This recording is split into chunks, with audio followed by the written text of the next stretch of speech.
마지막 주제 한번 해볼게요. 제이 한번 해보자. 시작해봅시다.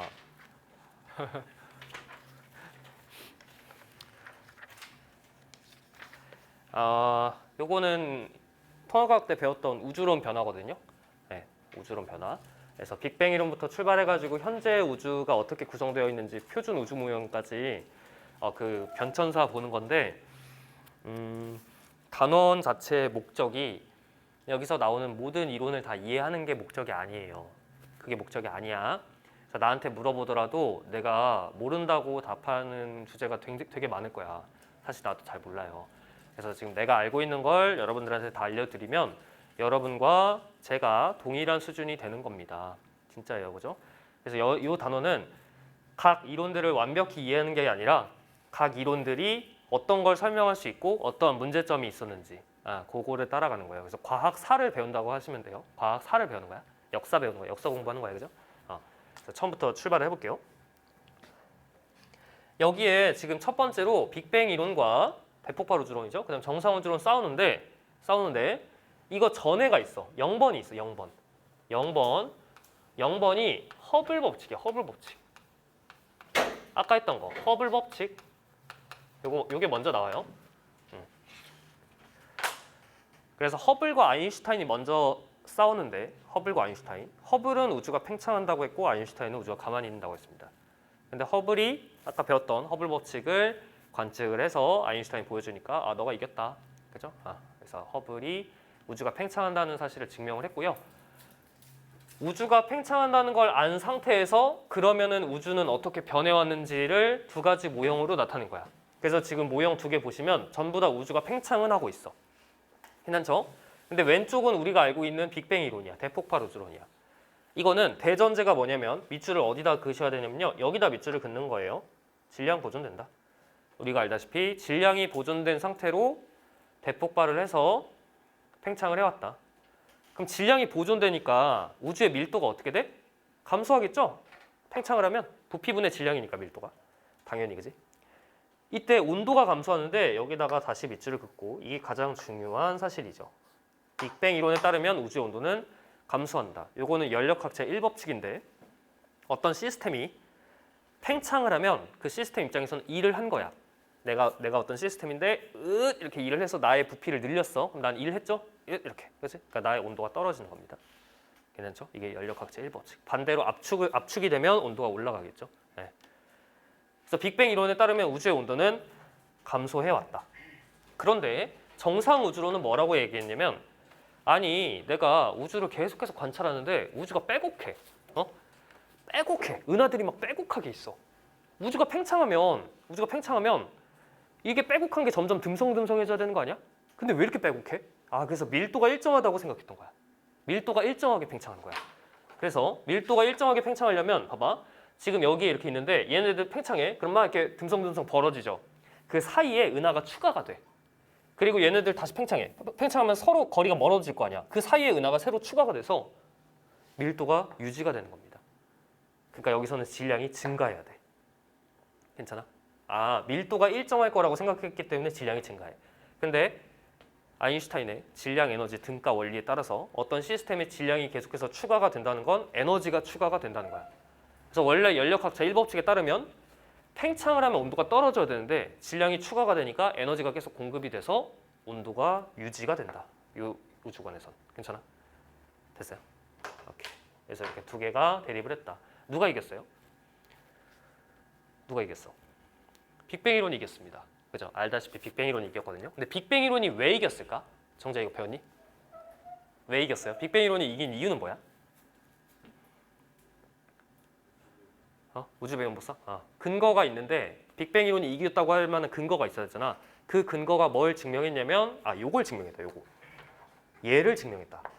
우주의 온도가 과거부터 현재까지 감소해 왔다는 것을 증명한 사건이 우주 배경 복사를 관측했다는 것입니다. 그래서 이제 대폭발 우주론이 이겼는데 대폭발 우주론이 이기는 과정을 한번 살펴보겠습니다. 대폭발 우주론의 증거 두 가지가 소개가 되는데요. 두 가지가 소개가 됩니다. 네, 여기서 이제 나한테 왜 굳이 왜 그렇게 돼요? 이렇게 물어봐도 내가 잘 몰라요. 네, 그냥 과학 역사를 배운다고 생각하고. 두 번째 먼저 볼게요. 두 번째 이거 수소와 헬륨의 질량비인데요. 빅뱅 이론을 주장한 학자들이 빅뱅 이론이 맞다면 우주 전체에 수소와 헬륨의 질량비가 3대 1이 될 거라고 예상했어. 그래서 예측 보시면 빅뱅 이후에 수소와 헬륨이 3대 1일 거야. 빅뱅 이론이 맞으면 3대 1일 거야.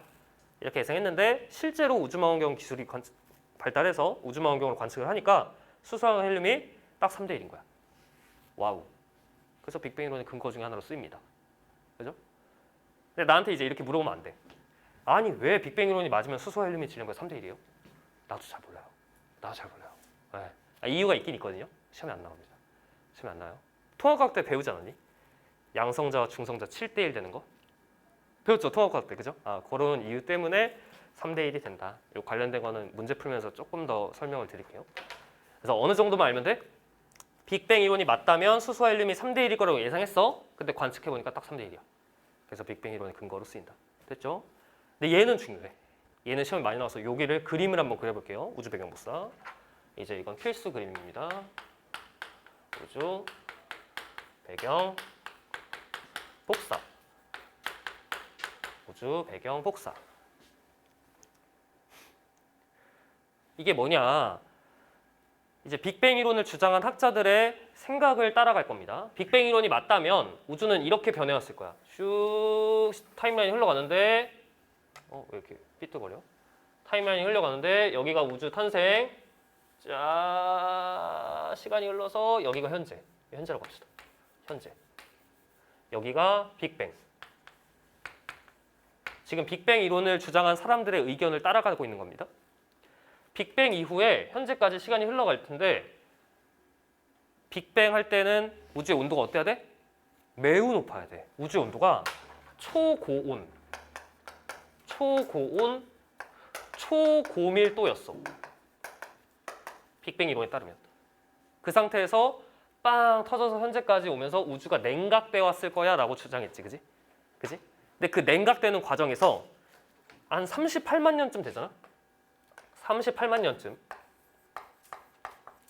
38만 년. 빅뱅 이후 38만 년. 여기서부터 여기까지는 얼만데? 138억 년. 138억 년. 그지? 우주의 나이 138억 년. 여기서부터 여기까지 138억 년. 여기서부터 여기는 38만 년. 그죠? 빅뱅하고 38만 년. 찰나죠? 그지? 진짜 순간이죠. 38만 년이면. 그지? 그거밖에 안 되는 거지. 이때는 우주의 온도가 약 3000켈빈일 거야. 3000켈빈. 3000켈빈. 이게 빅뱅 이론을 주장한 사람들의 예상이었습니다. 여길 경계로 우주가 어떻게 바뀌냐면 이 38만 년 이전에는 온도가 너무 높아서 우주가 이렇게 생겨먹었어.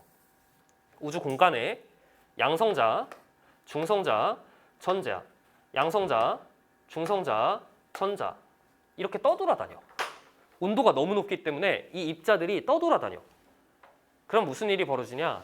얘네들이 복사 에너지를 방출하면, 빛을 방출하면 전자들이 떠돌아다녀서 빛이 직진을 못해. 가다가 전자를 부딪혀서 산란이 돼 이렇게. 산란이 돼 이렇게. 제대로 진행을 못하는 상황이었어. 이걸 뭐라고 표현하냐면 불투명 우주라고 표현합니다. 불투명 우주. 우주가 불투명하다. 우리가 일상생활에 쓰는 뭐 투명하다, 불투명하다 이런 뜻이 아닌 거야. 무슨 뜻이라고? 빛이 직진을 제대로 못해. 빛이 진행을 제대로 못하는 상태. 왜? 자유전자 때문에. 공간에 전자가 떠돌아다녀서 그래. 원래 전자는 어때? 원래 전자는 원자에 붙어 있죠. 원자 핵에 전자가 돌고 있잖아. 그죠? 근데 이때는 온도가 너무 높아서 전자가 공간에 떠돌아다녀 이렇게. 그러면 빛이 막 방출되는데 빛이 다다다다다다다다다 이렇게 제대로 진행 못하는 상황이었어. 근데 38만 년이 되면 온도가 식어가면서 3000켈빈에 도달을 합니다. 3000켈빈이 되면 우주가 이렇게 팽창해요. 좀 더 커졌어. 이때야. 우주가 좀 더 커져. 그러면서 무슨 일이 벌어지냐? 원자 핵은 이전에 있었고 얘네들은 이미 결합을 했고 원자 핵이 뭔데? 양성자랑 중성자 결합한 거. 원자 핵에 3000켈빈 정도 되면 전자가 붙들리게 됩니다. 이렇게요. 이렇게. 이게 뭐야? 이거 뭐라 그래? 원자 핵에 전자 붙은 거 뭐라 그래? 원자 번호 1번 수소 원자. 원자. 다시 양성자, 중성자 이걸 원자 핵이라 그래. 근데 여기다 전자가 붙어 원자. 중성 원자. 그죠? 수소 원자가 생긴 거야. 원자가 생긴다. 무슨 사건이 벌어진다고? 38만 년에 원자가 형성된다. 원자 형성. 그럼 그때서야 비로소 공간에 전자가 떠돌아다니질 않아. 붙들리니까. 이때 수소 원자만 생기는 게 아니라 수소와 헬륨 원자가 3대1의 질량비를 가지고 생깁니다. 여기서 3대1의 비율로. 그러니까 나는 지금 편의상 수소만 그렸지만 사실은 헬륨 원자도 생깁니다. 그럼 어떻게 돼? 빛이? 전자가 여기 붙들리니까 이때서야 비로소 빛이 직진을 하게 됩니다. 이렇게. 빛이 직진을 한다. 이런 식으로. 이게 최초의 빛이야. 공간을 진행한 최초의 빛. 그죠? 아, 최초의 빛이다. 근데 이 최초의 빛이 지금 관찰이 된다. 지금 아직까지 있다. 아직까지. 지금 이 교실에도 아직까지 있다. 아, 그죠? 어떤 형태로 있냐? 이때의 빛이 공간이 커지면 현재는 우주 공간이 엄청나게 커졌어. 그럼 생각해봐.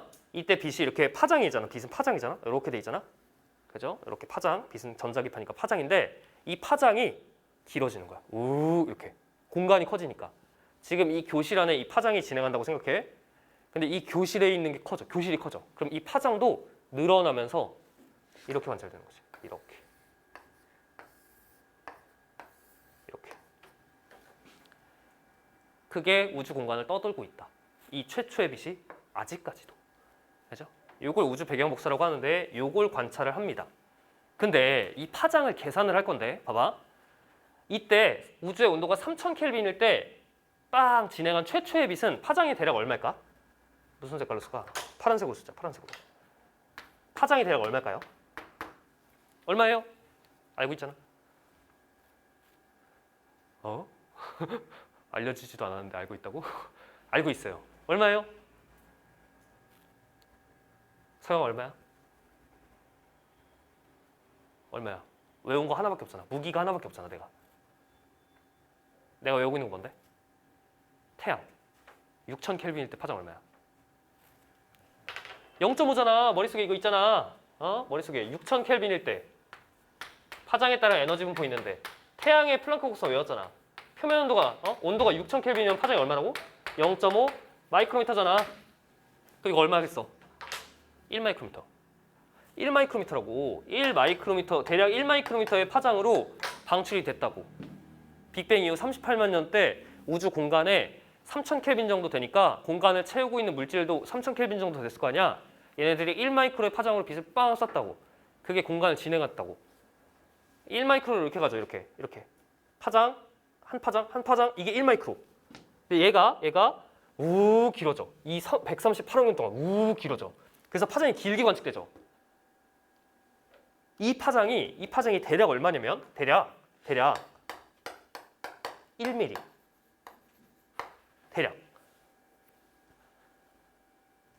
대략 1mm야. 근데 봐봐. 이게 마이크로가 10의 마이너스 6제곱이죠. 밀리는 얼마야? 10의 마이너스 3제곱이거든요. 그러니까 이게 1000 마이크로미터야. 우주 온도가 몇 배 됐어? 지금 파장이 1000배 길어졌죠. 그럼 우주의 온도가 몇 배 됐다는 얘기야? 1000분의 1배로 떨어졌다는 얘기야. 그래서 우주의 온도가 현재는 약 3켈빈 정도로 관찰이 된다. 교재에는 2.7켈빈이라고 써 있을 겁니다. 정확하게는. 근사값으로 내가 계산하기 편하게 한 거야. 약 2.7켈빈 이더라. 우주의 온도가 떨어져 왔더라. 이때의 빛이 팽창하면서 이렇게 관측됩니다.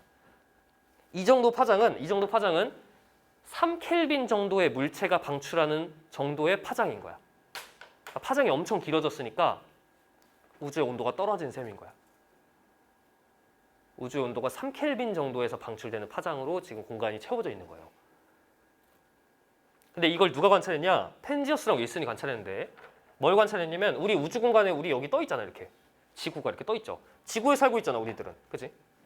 펜지어스랑 윌슨은 외부에 있는 다른 천체들을 관찰하고 있었어. 망원경으로. 저기서. 야, 이쪽에서 빛이 무슨 빛이 오나 보자. 쭉 빛이 와. 그치? 근데 웃긴 게 내가 천체를 관찰하는데 자꾸 노이즈가 끼는 거야. 이상해. 예상값이랑 좀 달라. 그래서 이게 처음에는 망원경 고장인 줄 알았어. 그래서 망원경을 막 수리했어. 수리하고 나서 다시 관찰해. 근데 예상값보다 에너지가 조금 더 들어오는 거야. 그래서 그 파장이 대략 한 7.3cm짜리 7.3cm짜리 파장이 이 정도의 세기로, 이게 에너지고 여기 파장이야. 이 정도의 세기로 계속 들어오는 거예요. 이 정도의 세기로. 이쪽 방향에서 7.3cm짜리 파장이. 근데 이 7.3cm짜리 파장이 특이한 게 여기서도 저기서도 여기서도 어느 방향을 다 관찰해도 이 에너지가 똑같은 양으로 계속 들어와. 뭐지? 근데 웃긴 건 7.3cm짜리 파장만 들어오는 게 아니라 10cm짜리 파장도 이만큼 들어와. 10cm. 1cm짜리 파장도 알고 보니까 들어오네. 너무 에너지가 약해가지고 미처 몰랐던 거야. 1mm짜리 파장도 이만큼 들어오네. 1mm. 0.1mm짜리 파장도 이 정도 들어오네. 이걸 다 이은 거야. 이걸 다 이으니까 뭐야? 왜 이렇게 이어져? 뭐야? 이거 다 이으니까 2.7켈빈짜리 물체가 방출하는 흑체 복사 곡선이 됐습니다. 여기 파장이 대략 피크가 람다 맥스가 1에서 2mm 정도 된다. 이 공간에서 이 정도의 세기의 에너지가 계속 들어와. 어느 방향에서든. 그러니까 공간이 다 이 빛으로 채워져 있다는 거야. 이 빛은 뭔데? 이때 방출된 최초의 빛. 이게 파장이 길어진 상태로 내가 관찰했다. 이걸 관찰해서 빅뱅 이론이 이겼고요. 노벨상 수상을 당해버렸습니다. 그죠? 딴 거 관측하다가 하지. 우연히. 그죠? 이게 펜지어스랑 윌슨이 관측한 거고요. 얼마 안 됐습니다. 그죠? 얼마 안 됐어요. 얼마 전 일이다. 얼마 전 일이다. 그죠? 100년도 안 된 일입니다. 그죠? 요걸 관측했습니다. 그래서 보시면 내용을 잠깐 볼게요. 글자로 쓰면 좀 어려운데 빅뱅 38만 년 후, 빅뱅 이후 38만 년 지났을 때 우주의 온도가 약 3000켈빈일 때 그때 방출된 복사 에너지가 우주의 전 방향에 퍼져나가서 공간을 채우고 있어. 최초의 빛이. 근데 그 최초의 빛이 현재는 2.7켈빈 정도의 2.7켈빈에 해당하는 복사 에너지로 관측될 거야. 우주의 온도가 떨어져 왔다면, 우주의 온도가 이렇게 떨어졌으면 이렇게 관측될 거야 라고 생각만 했는데 실제로 관측을 못했어. 그러다가 펜지어스랑 윌슨이 이걸 관측을 딱 했어. 그래서 빅뱅 이론이 이겼다. 그죠? 여기까지가 스토리입니다. 문제가 조금 내용이 좀 어렵죠. 네, 좀 어렵죠. 그래서 빅뱅 이론이 이겼다. 질문 있나요? 여기까지? 됐어요? 네. 넘어가서 지금 그림에는 이제 소개가 되어 있고요. 그래서 그림을 지금 이렇게 그렸는데 이렇게 필기를 해두시면 됩니다. 이렇게. 요건 필수 그림이에요. 요거. 근데 빅뱅 이론이 이겼는데 빅뱅 이론의 문제점이 또 있었어요. 문제점. 빅뱅 이론의 한계. 문제점에 봉착을 합니다. 세 가지 문제가 소개가 되는데 세 가지 문제. 제가 이걸 그림을 그려볼게요. 세 가지 문제. 세 가지 문제.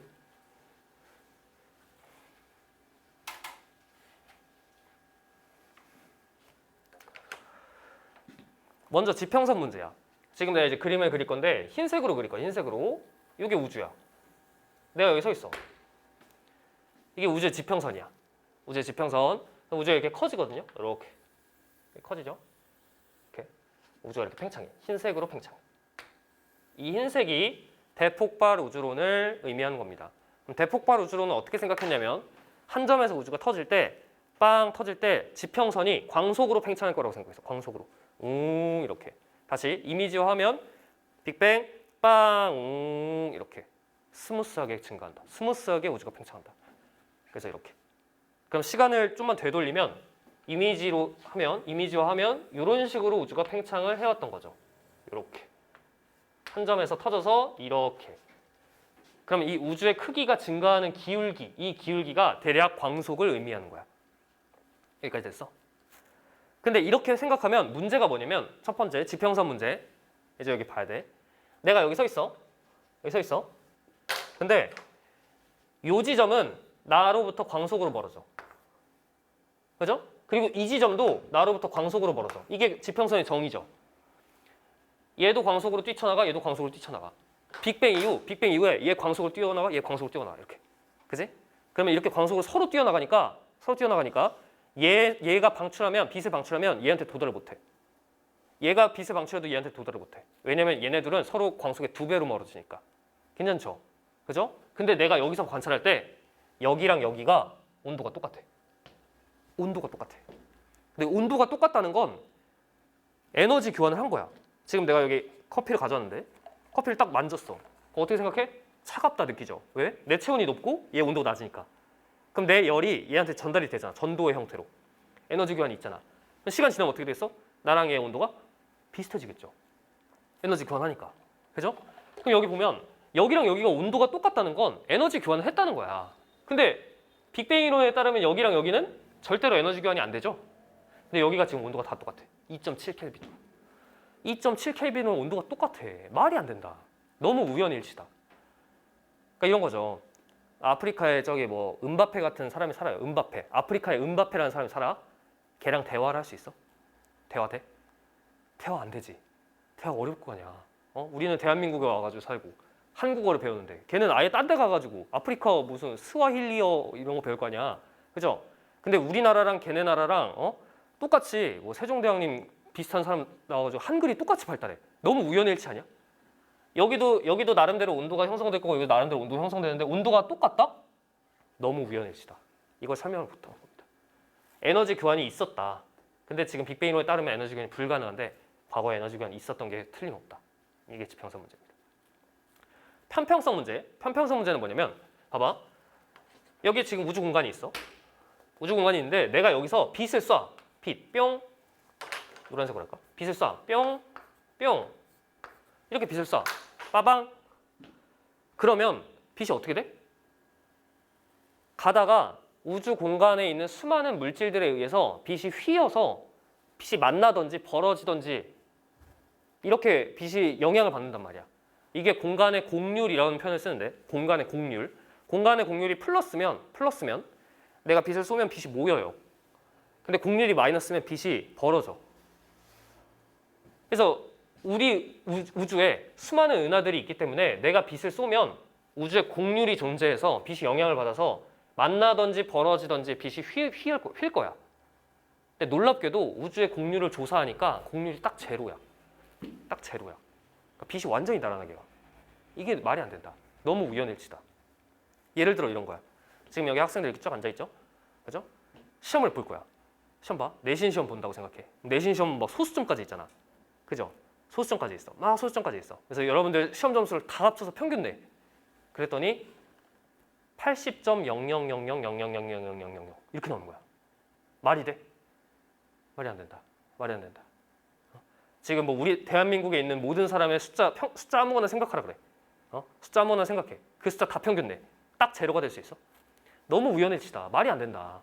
말이 안 된다. 공간에 수많은 은하들이 있는데 걔네들에 의해서 공간이 휘어서 곡률이 플러스든 마이너스든 어떤 값을 가져야 되는데 딱 제로인 게 말도 안 된다. 이게 편평성 문제입니다. 마지막으로 자기 홀극 문제는 빅뱅 이론이 맞으면 자기 홀극이 존재해야 돼. 자기 홀극. 자기 홀극이 뭐냐면 자석은 N극과 S극이 있어. N극과 S극. 근데 얘 자르면 어떻게 돼? 자르면 어떻게 돼? 지혜야 이거 자르면 어떻게 돼? 자석 자르면? N 하나 S 하나 생겨? NS 생기죠. 이렇게 생기죠. 이렇게 생겨요. 자르면 N 하나 S 하나 이렇게 안 생겨. 이걸 자기 쌍극자라고 하거든. 자기 쌍극자. 근데 빅뱅 이론이 맞으면 자기 홀극. 자기 홀극이 뭐냐면 N극만 있는 입자. 이런 거. 극 하나만 있는 입자. S극만 있는 입자. 이런 게 생겨야 돼. 빅뱅 이론이 맞으면. 근데 아직까지 자기 홀극을 하나도 발견하지 못했습니다. 여러분들 자기 홀극 하나라도 발견하시면 가져오세요. 가져와. 나랑 같이 노벨상 받자, 그지? 인류 최대의 발견이 될 겁니다, 그죠?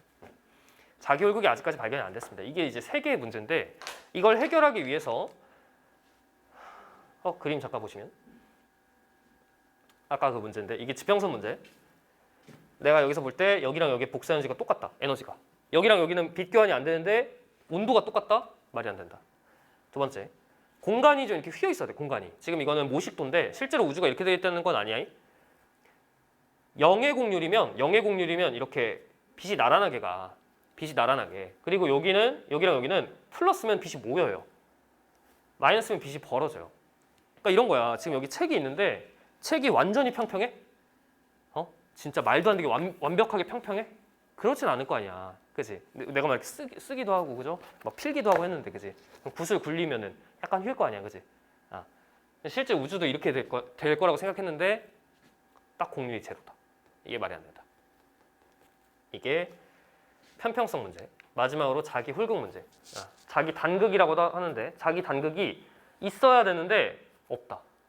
이게 문제였는데, 어떻게 해결하냐면, 급팽창 이론을 도입합니다. 급팽창 이론. 급팽창 이론은 빨간색으로 표시할게요. 우주가 이렇게 커졌다는 얘기야. 과거에 매우 작았다가 특정 시점에 이렇게 커졌다는 거야. 이렇게 우주가 이런 식으로 커졌다는 거야. 이렇게 매우 크게. 그래서 빅뱅에서부터 이렇게 되었다는 얘긴데요.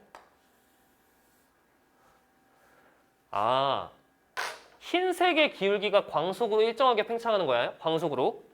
근데 급팽창을 도입하면 과거 특정 시점에는 광속보다 느리게 천천히 팽창해서 매우 사이즈가 작았다가 어떤 시점에 광속보다 빠르게 확 커져서 우주가 매우 커졌다라는 게 급팽창 이론입니다. 이렇게 얘기하면 세 가지 문제가 해결이 되는데, 첫 번째 지평선 문제는 이때 우주가 매우 작을 때 여기서 에너지 교환을 다 해. 다 복사 에너지 다 교환해. 그래서 온도가 비슷해진 상태에서 팽창해. 그러니까 내가 지금 현재 여기서 관찰할 때 여기랑 여기에 복사 에너지, 여기 온도가 다 비슷하다. 왜냐면 이때 온도가 다 비슷해진 상태에서 팽창했으니까. 해결. 지평선 문제 해결. 그 다음에 편평성 문제. 편평성 문제는 뭐냐면 이거야. 내가 여기서 빛을 쏘는데 빛을 쏜 게 가서 만날지 벌어질지 모르지만 내가 보는 영역이 너무 작아서 여기선 빛이 나타나는 것처럼 보인다. 이렇게 해결합니다. 다시, 실제 우주의 곡률이 플러스인지 마이너스인지 몰라. 플러스든 마이너스든 무슨 값을 가질 거야. 근데 내가 보는 영역이 너무 작아서 여기서는 빛이 나란하게 가는 것처럼 보인다는 거야. 그러니까 마치 이런 거지. 지구가 곡률을 가지고 있잖아. 지구 표면이 플러스의 곡률이에요. 양의 곡률이야. 지구는 구형이니까 양의 곡률을 가지고 있어요. 이렇게. 지구는 구형인데 지금 내가 사는 동네, 우리 동네는 너무 작잖아. 인간이 너무 작잖아. 그래서 지구 표면이 곡률이 느껴져? 지구 표면의 곡률이? 안 느껴지죠? 평평한 거 같죠? 요거랑 똑같은 거예요. 그죠? 실제 우주는 곡률을 가지고 있어. 근데 우리가 사는 영역, 관측 가능한 우주가 너무 작기 때문에 여기서는 빛이 영향을 받지 않는 것처럼 보인다. 그래서 곡률이 제로인 것처럼 보인다. 편평성 문제 해결. 마지막으로 자기 훌극 문제는 여기에 내가 관측 가능한 우주가 이만큼인데 자기 훌극이 여기에 있다. 이렇게 해결하죠. 여기 있어서 발견이 안 됐다. 그죠? 이게 해결입니다. 자기 훌극 문제도 이렇게 해결했다. 관측 가능한 영역 내에서는 어렵다. 왜냐하면 실제 우주의 크기는 관측 가능한 영역보다 훨씬 크기 때문이다. 이렇게 설명을 하고 있습니다. 여기까지가 급팽창 이론입니다. 질문 있나요? 괜찮아요? 조금 어이가 없죠. 네. 그리고 한번 처음에 들으면 이게 뭔 개소리인가 이 생각이 들 거야, 그지? 근데 나도 그래요. 뭐지? 근데 이제 역사 배운다고 생각하고 빅뱅 이론의 문제가 3개였는데 그걸 이 급팽창하는 순간을 도입하면서 해결했다라고 생각을 하시면 되겠습니다. 그죠? 그리고 시간 잠깐 보시면 시간이 빅뱅 이후 10의 35제곱세컨드 이거 지났을 때 외우셔야 돼요. 밑줄 그어두세요. 외우셔야 합니다. 매우 찰나의 순간에 1초도 안 되는 시점이에요. 1초도 안 되는 시점에 팽창을 했다. 그래서 다시 빅뱅 해. 여기서 빅뱅 빵 1초 빵 하고 1초 도 전에 이 사건이 일어난 거야. 괜찮죠? 매우 찰나의 순간에 팽창을 했다. 여기까지가 급팽창 이론이었습니다.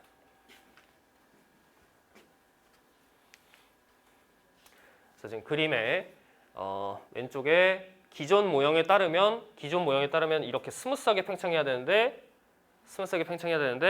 급팽창을 도입하면 매우 작았다가 한 번에 확 커졌다가 이렇게 된다. 그죠? 근데 그래프가 좀 다른 것 같은데? 왜 여기서 겹치지? 왜 겹치냐면 여기 잠깐 볼까요? 지금 요거 흰색 따라가는 거 이거 이게 빅뱅 이론이에요. 기존 모형. 그럼 이렇게 가. 이게 2선이야. 이게 2선이야. 근데 급팽창 도입하면 작다가 한 번에 확 커져. 근데 지금 저기에 써 있는 게 뭐야? 관측 가능한 우주의 반지름이죠. 그러면 실제로는 우주의 크기가 관측 가능한 것보다 커지는데 관측 가능한 경우는 요만큼이잖아. 그러니까 얘가 그래프가 이렇게 되는 거예요. 괜찮죠? 그래서 여기는 이렇게 표현되어 있습니다. 오케이. 여기까지가 급팽창 이론. 일단 가속 팽창 우주가 나오는데 지금까지 배운 걸 생각을 해야 돼. 얘들아 지금까지 배운 거 생각해야 돼. 지금까지 배운 건 뭐냐면 빅뱅 이후 현재까지를 다 설명한 거야. 다시 빅뱅 했어요. 빅뱅 빵 터졌어요. 그리고 2021년 여러분들 수업 듣고 있는 지금 이 시점까지 우주에 벌어진 일을 다 설명했어. 의문점 해결했다고 보는 거야 이거. 해결했다. 급팽창을 도입해서 해결했어. 빅뱅 이후 현재까지 다 설명했어. 그럼 궁금한 게 뭐야? 뭐가 궁금해 이제? 너가 천문학자라면 앞으로 어떻게 될까? 앞으로 어떻게 될까? 우주가 팽창하고 있는데 앞으로 어떻게 될까? 이거 가지고 싸우기 시작합니다. 싸우기 시작해요. 싸우는 거 과정을 보여드리겠습니다. 싸우기 시작하는데 어떻게 싸우기 시작했냐? 이렇게 싸워. 이렇게. 아니, 시간이 흐르면 우주 크기가 지금은 팽창해. 지금은 팽창하는데 다시 수축할 거야. 중력이 세니까. 중력이 있으니까. 은하들이 중력을 작용하니까 지금은 팽창하지만 빅뱅 이후 왜 빅뱅이 터졌는지 아무도 모르지만 빅뱅 이후 우주가 팽창하기 시작했지만 어느 순간은 다시 수축해서 한 점으로 돌아간다. 이렇게 주장한 사람이 있고 아니야.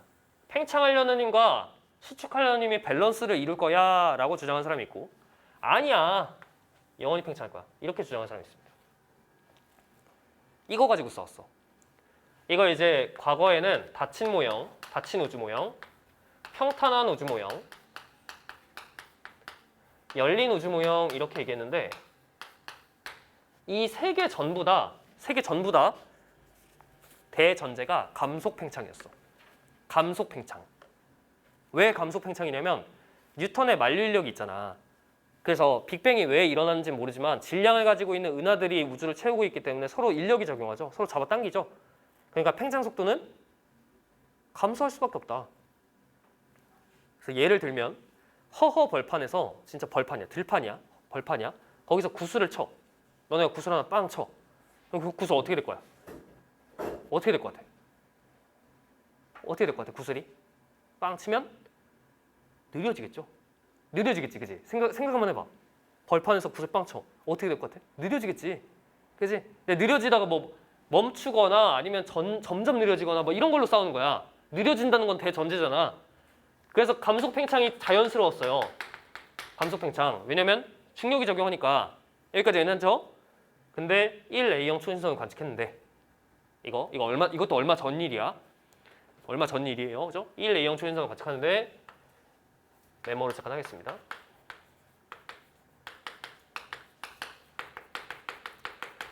(1A형) 초신성의 특징이 뭐냐면 별이 쌍둥이 별이야. 쌍성. 별 두 개가 동시에 태어나. 그래서 살아갈 때 이렇게 살아가. 이렇게. 상호공존하면서 이렇게 살아가. 이웃 사촌처럼 이렇게. 사람도 쌍둥이 있잖아. 그죠? 동시에 태어나서 이렇게 살아가. 근데 질량이 다르니까 한 명이 먼저 죽었어. 얘 죽었어. 백석의 성. 얘는 아직 살아있어. 거성. 근데 백석의 성의 중력이 너무 세서 거성의 물질을 빨아들입니다. 빨아들여. 얘가 질량이 점점 커져. 점점 커지다가 태양 질량의 1.4배가 되면 더 이상 버티질 못하고 터져버립니다. 백석의 성은 태양 질량의 1.4배가 되면 버티질 못하고 터져버린다. 이 질량 값을 찬드라세카르 한계라고 하고 찬드라세카르의 한계. 사람 이름입니다. 찬드라세카르 한계. 이때 터질 때 이 터지는 현상을 1A형 초신성이라고 합니다. 우리 별에 진화할 때 초신성 폭발은 질량이 엄청 큰 별이 터진다고 배웠잖아. 근데 사실 초신성 폭발의 종류가 되게 다양해. 1형도 있고 2형도 있어. 그리고 그 밑에 쫙 있어. 그 중에 하나야. 매우 특이한 케이스죠. 쌍성에서 백색외성이 터지는 경우야. 근데 이때는 터질 때 질량이 정해져 있어서 다이너마이트 터트린다고 생각해봐. 근데 다이너마이트 터트리는 양이 정해져 있어. 100kg 터트려. 그럼 폭발력이 다 똑같을 거 아니야. 1A형 초신성도 어디에서 터지던 여기서 터지니까 이 질량에서 터지니까 광도가 똑같아. 광도가 똑같아. 터질 때 에너지량이 똑같아. 그 말은 지구에서 관측할 때 겉보기 등급은 다르더라도 얘네들은 절대 등급이 일정하다 이 얘기예요. 이게 매우 결정적인 차이입니다. 매우 결정적인 특징이다. 일정. 절대 등급이 일정해. 그럼 절대 등급이 일정한 걸 어디다 쓰냐면 우리가 알고 있는 이 공식에서 겉 빼기 절은 거리 5 로그 R 빼기 5. 여기서 얘가 고정이 되는 겁니다. 절대 등급이. 하나로 딱 고정이 되면 내가 겉보기 등급만 알면 거리를 바로 알 수 있게 돼. 그러니까 이런 거지. 밤하늘에 별들이 엄청나게 많은데 어떤 별이 어두워. 어두운 별이 하나 있어. 그럼 걔는 멀리 있는 별이야? 어두운 별 하나 있어. 멀리 있는 별이야? 모르죠. 몰라요. 가까이 있는데 에너지 자체가 작을 수도 있잖아. 또는 밝은 별이 하나 있어. 쟤는 가까운 별이야? 모르죠. 가까운 별일 수도 있지만 엄청 멀리 있는 은하일 수도 있잖아. 퀘이사처럼. 그죠? 그래서 일반적인 별은 밝기만 가지고 거리를 추정하기가 어려워. 근데 얘는 가능해. 밤하늘에 1A형 초신성이 되게 여러 개가 있어. 근데 어두운 1A형 초신성이 있어. 얘는 먼 거야. 밝은 1A형 초신성이 있어. 얘는 가까운 거야. 여기까지 괜찮아? 1대1 대응이 된단 말이야. 그래서 자료를 그리는데 이렇게 그립니다. 이 자료가 조금 어려워요.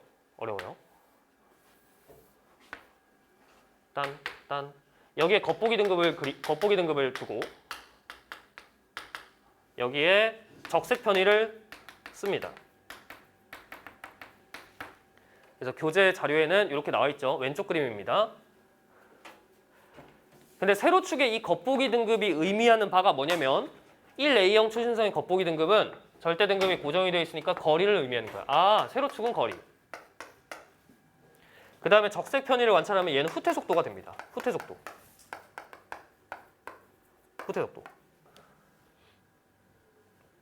근데 거리와 후퇴 속도? 거리와 후퇴 속도? V는 HR? 허블 법칙에 따르면 얘네들은 비례인데? 비례네. 그죠? 근데 허블 법칙은 우주의 팽창 속도가 허블 상수로 일정한 경우야. 그래서 이거 있죠? 이 선은 우주가 허블 법칙을 만족하면서 일정한 속도로 일정하게 팽창할 경우를 가정하면 우주가 일정하게 팽창할 경우엔 수많은 1A형 초신성을 조사하면 그 1A형 초신성들의 거리가 다르지만 다 이 직선상에 있겠죠. 점들이 이렇게 찍히겠죠. 다다다다다다 이렇게. 우주가 일정하게 팽창하면. 그죠? 근데 천문학자들 뭐라고 생각했어? 우주가 감속 팽창한다고 생각했잖아. 그치? 우주의 팽창 속도가 일정하다고 생각 안 한 거야. 느려질 거라고 생각한 거야. 그래서 1A형 초신성을 조사하면 점이 이렇게 찍힐 거라고 생각했던 거야.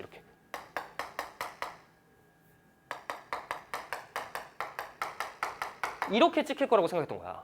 이 밑에 점들이 찍힌다는 게 감속 팽창 우주를 의미하는 거거든. 이게 예상값이야. 근데 왜 이 밑에 찍히면 감속 팽창인지를 이해하는 게 중요해. 이제 여기 봐야 돼. 나 봐야 돼. 여기 봐봐. 내가 여기 서 있어. 나 지구에 살아. 근데 1광년 떨어져 있어. 1광년 떨어진 곳에 별이 하나 있어. 그래서 그 별까지의 거리를 조사하니까 1광년이래. 이 별을 딱 관찰했어. 이 별은 현재 모습이야? 현재 모습 아니야. 얘가 방출해서 나한테 날아오는데 1년이라는 시간이 걸려. 그럼 내가 1광년 떨어진 별을 본다는 건 1년 전 모습을 보는 거야. 여기까지 이해됐어? 1억 광년 떨어져 있어. 어떤 별이 1억 광년 떨어져 있어. 걔가 빛방 방출해. 나한테 날아오는데 1억 년 소요돼. 1억 년. 그러면 그 별의 현재 모습이야? 1억 년 전 모습이야. 그 별 지금 죽었을 수도 있어. 이거 이해돼? 그치? 거리가 멀다는 건 빵 방출해서 나한테 날아오는데 시간이 오래 걸리니까 엄청나게 옛날에 방출됐던 그 빛인 거야. 괜찮죠? 그럼 생각해봐. 일회용 초신성 여러 개 조사하는데 가까운 일회용 초신성 말고 멀리 있는 일회용 초신성을 조사하니까 우주가 일정하게 팽창했을 때라고 가정했을 때보다 이 정도 거리면 우주가 일정하게 팽창하면 적색 편이가 이만큼이어야 되거든? 근데 그거보다 적색 편이가 커. 그 말 뜻이 뭐냐면 과거에 방출된 빛이 나랑 그 사이에 과거에 팽창하던 우주 팽창 속도를 담고 있는 적색 편인데 그게 우주가 일정하게 팽창했을 때보다 더 빠르게 팽창했다. 과거에 팽창 속도가 더 빨랐다. 그랬다가 느려졌다. 감속 팽창. 여기까지 이해돼? 다시. 거리가 먼 천체를 관찰한다는 건 옛날 빛인 거야. 옛날에 방출됐던 그 빛이야. 옛날에 방출됐던 빛을 조사하니까 우주가 일정하게 팽창한다고 가정하면 여기 이 정도 적색 편이어야 되는데 그거보다 더 빠르게 관찰될 거야. 왜냐면 과거의 팽창 속도는 빨랐다가 현재 느려졌으니까. 감속 팽창해야 되니까. 이렇게 생각했던 거야. 그래서 점들이 다 여기 찍힐 줄 알았어. 이 선보다 다 밑에 있을 줄 알았는데 조사를 하니까 관측 결과가 충격적이었습니다. 이렇게 찍힌 거야. 관측 결과가. 실제 관측 결과가. 근데 얘는 뭐냐면 얘는 가속 팽창이거든. 이게 실제 관측값이야. 점이 이렇게 찍히면 우주가 가속 팽창한다는 사실이야. 왜? 거리가 먼 일회용 초신성을 조사했더니 그건 옛날 빛이야. 옛날 빛 조사했더니 우주가 일정하게 팽창한다고 가정했을 때보다 적색 편이가 작아. 그 말은 과거에는 팽창 속도가 느렸다가 현재 빨라졌다. 팽창 속도 가속됐다. 이거 납득돼? 이걸 납득을 못해. 2021년 현재에도. 지금도 납득이 안 되는 거야. 이런 거지. 허허 벌판에서 구슬을 쳐 내가. 빵. 살살 쳤어. 통. 또또또 굴러가. 구슬이. 근데 이 구슬이 점점 빨라져. 점점 빨라져. 아니 마찰이 있으니까 멈추거나 느려지거나 해야 될 거 아니야. 근데 통 쳤는데 계속 빨라져. 계속. 무한히. 왜? 아직도 몰라요. 아직도 몰라요. 그래서 이 결과를 지금 설명을 못해. 설명을 못해서 어떻게 얘기하냐? 우주라는 공간이 암흑 에너지로 채워져 있다. 암흑 에너지가 70%를 채우고 있다 이렇게 설명합니다. 이게 무슨 얘기냐면 지금 이 교실을 우주라고 생각해. 이 교실의 70%가 정체모를 에너지로 채워져 있어서 그 에너지가 서로 밀어내고 있어. 청력을 작용하는 에너지로 채워져 있다. 70%가. 그리고 우리 눈에 안 보이는 암흑 물질이 25%. 이건 뭐냐면 질량을 가지고 있는데 빛을 방출하지 않는 물질들. 이게 25%. 그다음 마지막 보통 물질. 보통 물질이 5%. 보통 물질은 뭔데? 너네가 지금까지 인생 살면서 몇 년 살았니? 한 20년 살았니? 20년 살면서 보고 들은 모든 것들. 이게 보통 물질. 그지? 뭐 별, 은하, 뭐 사람, 뭐 책상, 뭐 컴퓨터, 커피 이런 거. 눈에 보이는 모든 것들을 보통 물질이라고 합니다. 뭐 산소, 질소, 배운 모든 게 보통 물질인데 이게 우주의 5%밖에 안 돼. 5%밖에 안 돼. 25%는 뭐야? 빛을 방출하지 않는 물질로 채워져 있어. 근데 70%는 뭐야? 서로 밀어내는 에너지로 채워져 있어. 이렇게 해야지만 이 결과를 설명할 수 있어. 이게 2021년 현재고요. 여기서 암흑 에너지의 정체를 밝힌다. 노벨상. 암흑 물질의 정체를 밝힌다. 노벨상. 노벨상이 뭐야, 그치? 노벨 위에 이름 새기는데, 그치? 뉴턴 위에 자기 이름 새길 수 있다, 그죠? 인류 역사상 최고의 발견이 될 겁니다. 아직 모른다, 아직 아무도 모른다, 그죠? 그래서 자료를 잠깐 보시면요, 여기가 아까 나와 있는 건데 여기 보시면 이 A형 초신성을 조사하는데 여기가 겉보기 등급이고요, 여기가 적색편이야.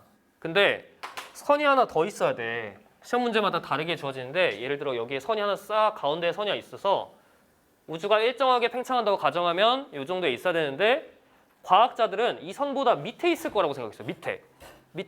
그래서 1A형 초신성들 관측 결과는 다 여기 이 정도 찍히지 않을까라고 생각했는데 이게 아니라 이거보다 훨씬 위에 있어. 이렇게 관측 결과들이. 그죠? 이게 이제 가속 팽창을 의미하는 자료고요. 이걸 설명을 못해서 암흑 에너지가 70% 채우고 있다 이렇게 얘기하고, 그래서 실제로 우주는 이렇게 됐다. 급팽창 초기에 했고 그 다음에 살짝 느려지는 시기 있다가 현재는 가속 팽창하고 있다. 지금 이게 현재야. 팽창 속도는 점점 늘어나고 있어. 그죠? 그래서 이거 미분 배웠니? 이 기울기가 점점 커지고 있죠? 기울기가 이렇게. 그죠? 가속 팽창하고 있다. 이렇게 설명을 하고 있습니다. 그다음 마지막 표준 우주 모형이 나왔는데요. 표준 우주 모형. 표준 우주 모형. 표준 우주 모형. 요거는 아까 얘기했던 우주가 어떻게 구성되어 있나를 설명하는 내용입니다. 그래서 암흑 물질, 암흑 에너지, 그리고 보통 물질로 구성되어 있다. 우주 구성은 이렇게 되어 있고요. 이게 지금 요게 자료가 구성하고 있는 물질들이다. 됐나요? 마지막 자료를 잠깐 볼 건데요. 자료. 이 자료는 뭐냐면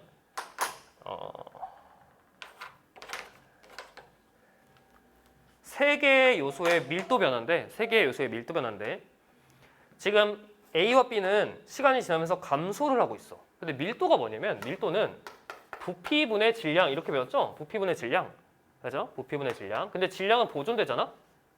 우리 알고 있는 바에 따르면, 그죠? 질량 보존이에요. 근데 우주의 부피는 커져. 그럼 밀도 어떻게 돼야 돼? 감소해야 돼. 그지? 그래서 두 개 감소하는 게 물질이야, 물질. 근데 암흑 물질의 양이 더 많으니까 저 A가 암흑 물질이고요. 암흑 물질의 밀도 변화. 그 다음에 B는 뭐냐면 보통 물질의 밀도 변화. 이렇게 두 개. 물질의 밀도는 시간이 지나면서 줄어들어. 질량이 보존되니까. 그런데 관측 결과 이 C, 이게 암흑 에너지인데, 암흑 에너지의 밀도는 똑같다. 에너지의 밀도는 어떻게 표현하냐면, 에너지의 밀도는 부피분의 그 공간을 채우고 있는 에너지양, 이렇게 표현할 수 있겠죠? 근데 부피가 팽창하는데, 커지는데 밀도가 일정해. 그 얘기는 뭐야? 암흑 에너지 양도 시간이 지나면서 계속해서 증가를 하고 있다. 그지? 그래서 청력이 점점 세지고 있습니다. 공간을 채우고 있는 암흑 에너지가 점점 총량이 늘어나고 있다라는 자료고요. 이렇게 해야만 아까 관측한 그 1A형 초신성 관측 결과를 설명할 수가 있습니다. 이게 첫 번째 자료였고요. 그다음에 마지막 자료, 요거 하고 마무리를 할게요. 이제 그림을 하나 그릴 건데,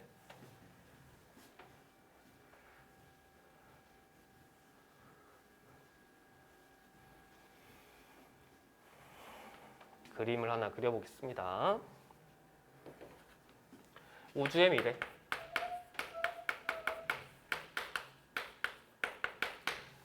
칠판을 보시면 되고요. 메모할 시간은 줄게요. 이런 거야. 모형이 여러 개가 소개가 돼. 시험 문제에 여러 개가 소개가 되는데 시간에 따라서 우주 크기가 변해. 근데 과거에 싸웠던 모형들이 있었다고 했죠. 예를 들어 이런 거야. 이렇게 될 거야. 그죠? 닫힌 모형. 닫힌 우주. 이렇게. 이렇게. 평탄할 거야.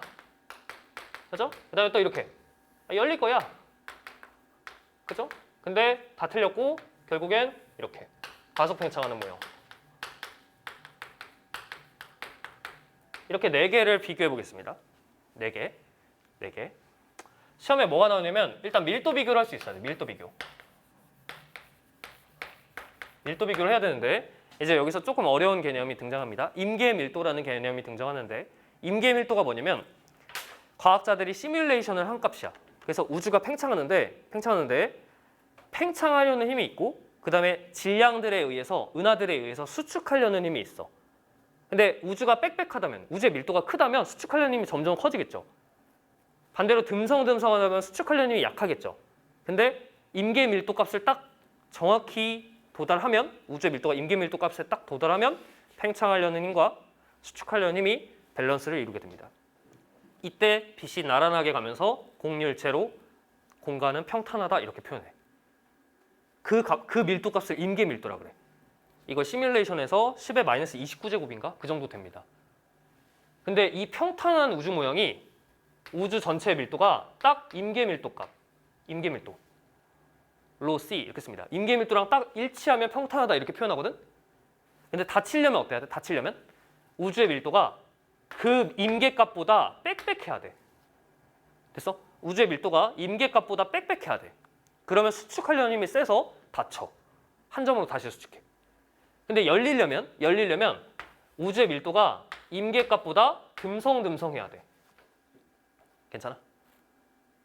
밀도 비교가 되죠? 이거 옛날 모형들. 이거를 곡률로도 물어보는데 곡률. 곡률, 휜 정도, 공간이 휜 정도. 이 경우를 곡률 제로라고 하고요. 이렇게 닫힌 경우를 곡률 플러스, 열린 경우를 곡률 마이너스라고 합니다. 이때는 빛이 나란하게 가는데 이때는 빛이 모이고요. 빛을 쏘면 빛이 모이고 이때는 빛이 퍼져. 이렇게 되면 빛이 퍼져. 여기까지 됐어? 근데 이건 시험에 잘 안 나와. 제일 많이 나오는 건 밀도 변수. 밀도 변수 오메가 값이 나오는데 오메가를 정의합니다. 이제 여기서 오메가, 밀도 변수 오메가. 오메가는 이렇게 씁니다. 임계 밀도분의 밀도. 임계 밀도분의 밀도. 그러면 평탄 모형 요거부터 갈게. 이거는 우주의 밀도가 임계값이랑 똑같기 때문에 여기다가 임계값을 딱 넣으면 1대1 되죠? 그래서 오메가가 딱 1인 거야. 근데 짜증나게 왜 굳이 이런 이상한 변수를 추가해? 그치? 화나지 않아? 그죠? 막 옛날에 사인 코사인 배울 때처럼 그치? 굳이 왜 사인 코사인 왜 하는 거야? 그치?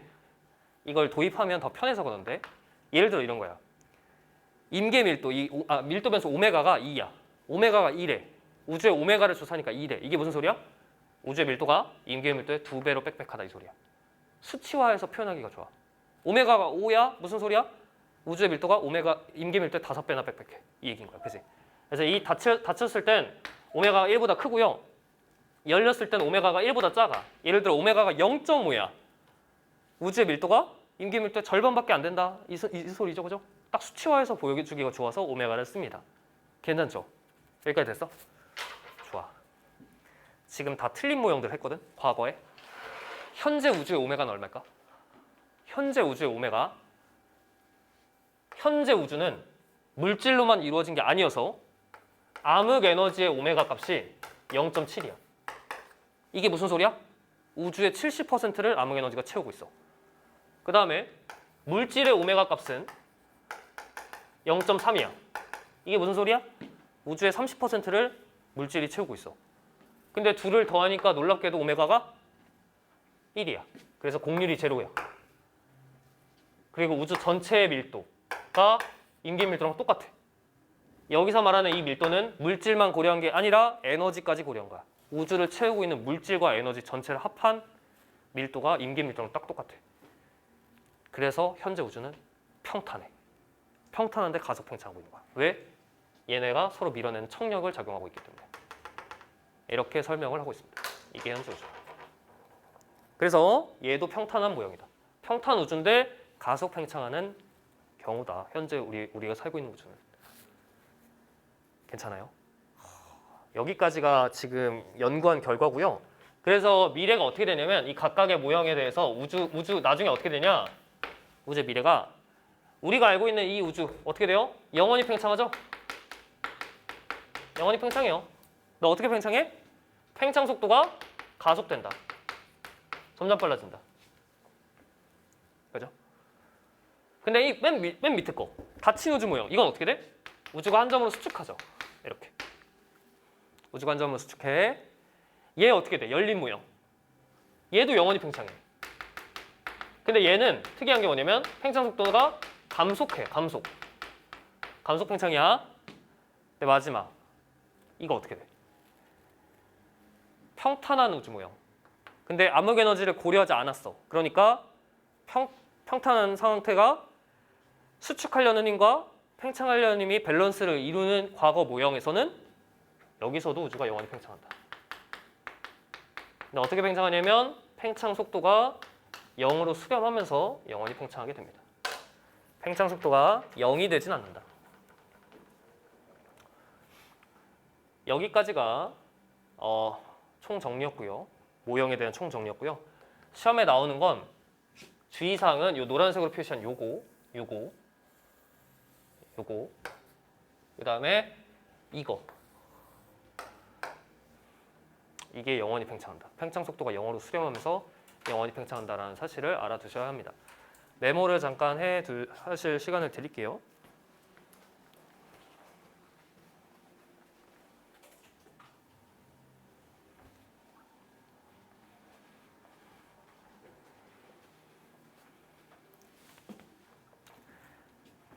각각의 모형에서 시험 문제 나올 만한 걸 다 알아두시고요.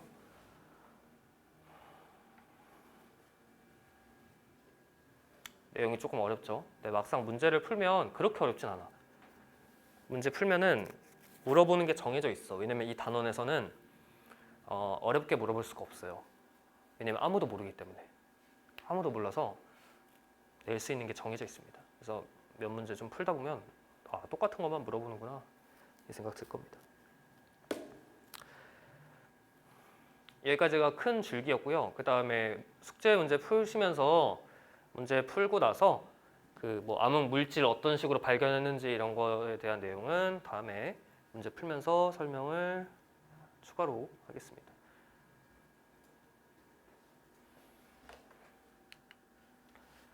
여기다가 서머리를 잠깐 쓸 건데 서머리 간단하게 쓸게요.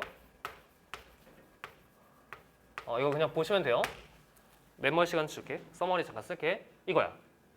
처음에 대폭발우주론이랑 정상우주론이랑 싸웠어. 대폭발우주론 대 정상우주론 이렇게. 그죠? 누가 이겼어? 대폭발우주론이 이겼어. 대폭발우주론, 빅뱅 이론 얘가 이겼어. 그죠? 이렇게. 근데 여기서 여기 넘어갈 때 근거가 있었어. 근거. 대폭발우주론이 이긴 근거. 뭐였지? 첫 번째, 우주 배경 복사 관측. 우주 배경 복사를 관측했다는 것의 의미가 뭐야? 우주의 온도가 떨어진 걸 증명한 거야. 괜찮죠? 우주 온도가 떨어진 걸 증명한 거야. 그다음 두 번째가 수소와 헬륨의 질량비가 3대 1이다. 질량비가 3대 1이다. 요 사실. 맞아? 요거 두 개로 대폭발 우주론이 이겼어. 근데 문제가 있었지. 한계가 있었어. 문제점이 뭐였냐면 문제점 1번 지평선 문제. 지평선끼리는 온도 교환이 안 되는데 온도가 똑같아. 그치? 복사에너지 교환이 안 되는데 온도가 똑같아. 이걸 설명을 못해. 두 번째, 편평성 문제. 아니, 공률을 플러스든 마이너스든 어떤 값을 가져야 되는데 어떻게 제로야? 딱 제로야. 너무 우연의 일치야. 그죠? 마지막 세 번째, 자기홀극 문제. 아니, 빅뱅 이론이 맞으면 자기홀극이 있어야 되는데 자기홀극이 없어. 아직까지 못 찾았어. 이 세 개의 문제를 급팽창을 도입하면서 해결을 하게 됩니다. 급팽창을 도입하면서 이 세 개를 해결했습니다. 여기까지가 현재죠. 근데 그 이후에 1A형 초신성을 관측했죠. 1A형 초신성을 관측했더니 우주가 감속 팽창할 거라는 예상과는 다르게 가속 팽창하는 우주를 발견하게 됩니다. 우주가 가속 팽창하고 있다는 사실을 알게 되죠. 근데 이걸 설명을 못하는 게 2021년 현재입니다. 그래서 우주가 현재는 어떻게 구성되어 있냐? 표준 우주 모형이 등장하고 이것은 현재 우주가 어떻게 구성되어 있는지를 설명하는 최신의 이론이면서 암흑 에너지의 양이 전체 우주의 약 70%, 암흑 물질의 양이 약 25%, 그리고 보통 물질의 양이 약 5%로 우주가 구성되어 있다라고 설명하는 게 최신의 이론입니다. 여기까지가 몇 년 동안 벌어졌던 천문학자들의 혈투고요. 맞죠? 수많은 천문학자들이 밤을 새면서 연구했던 결과를 1시간 만에 우리가 습득을 했는데 각 이론들에 대한 정확한 내용은 사실 어려워. 그죠? 그거를 요구하는 게 아니라 어떻게 흘러갔는지, 그지? 어떤 근거들로 어떤 이론이 승리했고 어떤 이론은 문제가 뭐였는데 이걸 어떻게 해결했는지를 순서대로 쭉 정리하는 게 우리의 목적이다. 괜찮죠? 고생하셨고요.